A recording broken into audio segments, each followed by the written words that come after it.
Right now on Denver 7 News at 5 o'clock, officers shoot and kill a man responsible for the death of a woman inside an Aurora church. I'm thankful that we found him. It's unfortunate that it ended the way it did. I'm glad our officers are safe. And now officers describe what led up to the deadly confrontation. Denver Public Schools will lift its mask mandate in 2 weeks. City leaders are praising the change despite different guidance from the CDC. And more billionaires are putting their hat into the ring to buy the Broncos as the league's commissioner calls for more diversity in team ownership. So we're going to run down some of the big name bidders here in just a bit. Thanks for joining us on this Thursday. I'm Brian Sanders. And I'm Nicole Brady.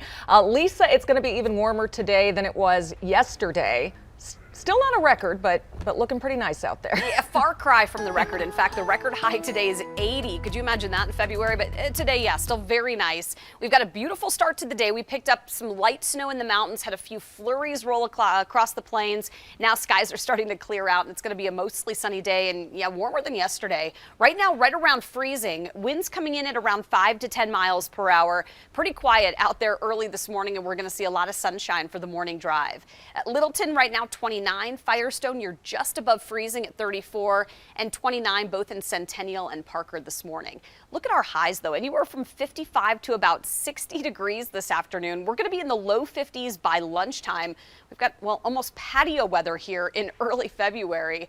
Tomorrow will be cooler. We're tracking a chance for a little bit of snow. I'll show you the timing of that and if it could impact the Friday night drive coming up. And we did see a little bit of weather overnight, a little bit of wet roads in some areas. It was wet in my house down to the south side of town here this morning, but wasn't slowing me down by any means. We do have a huge problem out of Boulder with the eastbound side of Highway 36 closed down here at Baseline all the way over to Table Mesa. The way to get around is either Moorhead Avenue or Broadway to Table Mesa and then back onto eastbound Highway 36. Take a look from the camera over there and you can see the flashing lights. So the eastbound lanes out of Boulder are closed. The westbound lanes into Boulder are still open right now, but it looks like most of the activity is over here to the side where maybe somebody drove off to the side, still waiting for State Patrol to get back to me with some more details of what's going on. But with it closed down, that's going to be the detour to get around it for now. The rest of the drive, whether it's Highway 36 going into Boulder, looks fine. The drive up to the north side of town looks fine. East side, south side, no other big problems for us right now.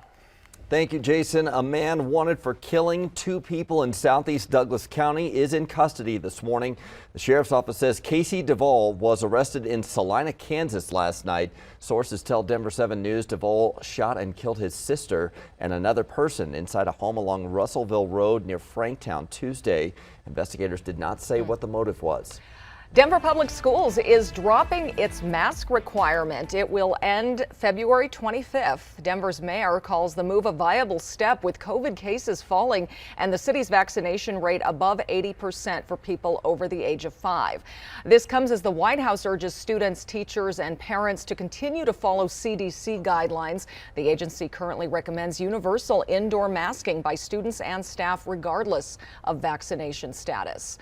Disagreements over how to manage the ongoing pandemic are leading to several disruptions affecting everything from the grocery store aisle to the Super Bowl. Here's Amy Kiley. COVID-19 cases and hospitalizations are dropping overall in the U.S., but our pandemic problems aren't over yet. You know those convoys disrupting travel between the U.S. and Canada?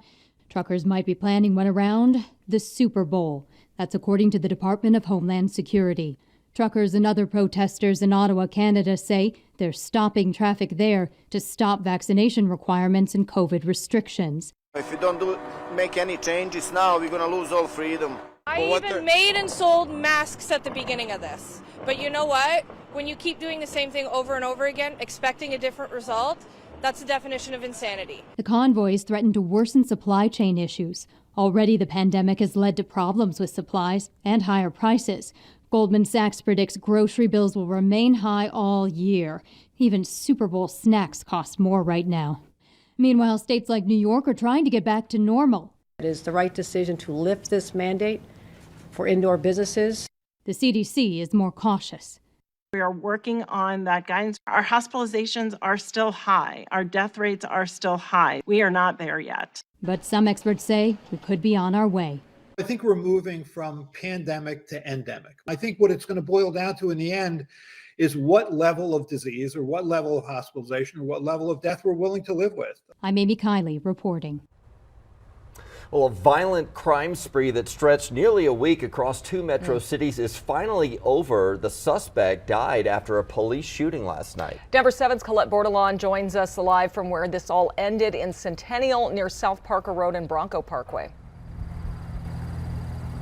Yeah, and police say the man killed was Jose de Jesus Montoya Villa. They believe he is the man who was wanted for that shooting in the Aurora Church last week. He was wanted on first-degree murder charges. They assume during this chase he was trying to escape.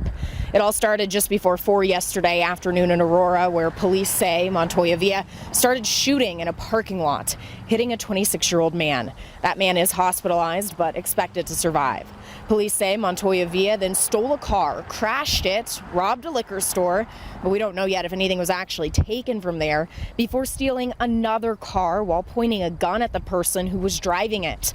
Montoya Villa was spotted in that stolen car in Centennial by police, who pulled him over. There were more shots fired and the suspect died at the hospital. Officers say they're thankful they found Montoya Villa, but it's unfortunate it ended this way. I don't think investigators knew on Friday and through the coming days that this is how it was going to end. Investigators have been hard at work since Friday night, around the clock, not only trying to locate him, but kind of piece together what led up to the shooting. The Aurora police chief says she's relieved none of her officers were hurt during this chase. She also says they stopped a dangerous criminal from further victimizing the community. The officers involved in the shooting are both on leave, which is typical in these kinds of cases. They were both wearing body-worn cameras at the time. That footage will be used as part of the investigation going forward. Live in Centennial, Colette Bordelon, Denver 7. Glad no one else was seriously hurt there. Doctors at a local children's hospital have a warning for parents today after a 4-year-old's serious condition because it didn't start out as much of anything. Chantel Paxton says she took her son Dawson to the emergency room after he had a fever and a sore throat, which sounded pretty normal, but he wasn't getting any better, and then he wouldn't eat or drink. Several doctors told her it was just a sore throat, but she knew something wasn't right, so Dawson's throat started swelling, and he was eventually flown out to Children's Hospital in Aurora. The other places kind of made us feel like we were overreacting a little bit and like everything was fine. And so then to actually like have our concerns be like validated, it was nice. One doctor told us it takes specialized care to identify issues in children because they can't always express how they're feeling. If it had gotten worse, Paxton could have continued to have difficulty with swallowing, and any enlargement could have caused a compromise in his breathing. And so if it's not adequately diagnosed and treated, it can lead to further complications. Well, Dawson ended up having surgery to remove an abscess in his neck. Thankfully, his mom said he recovered quickly. His doctors say it was not COVID, but this type of abscess can develop after any type of respiratory infection.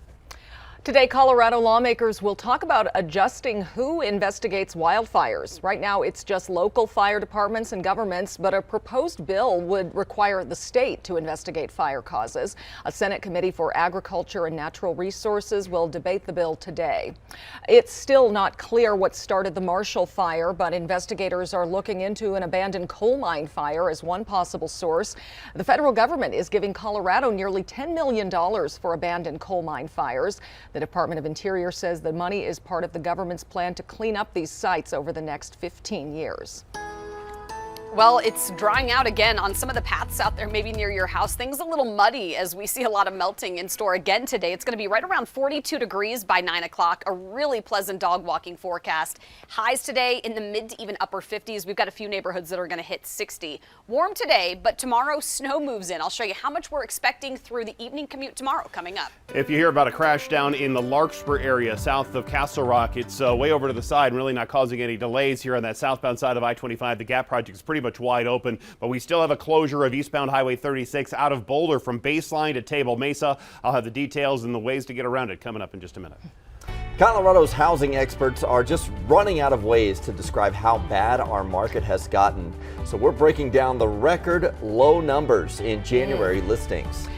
And get ready to order it animal style. There is another In-N-Out opening in Colorado. The drive-through line you may want to hit or maybe you want to avoid today.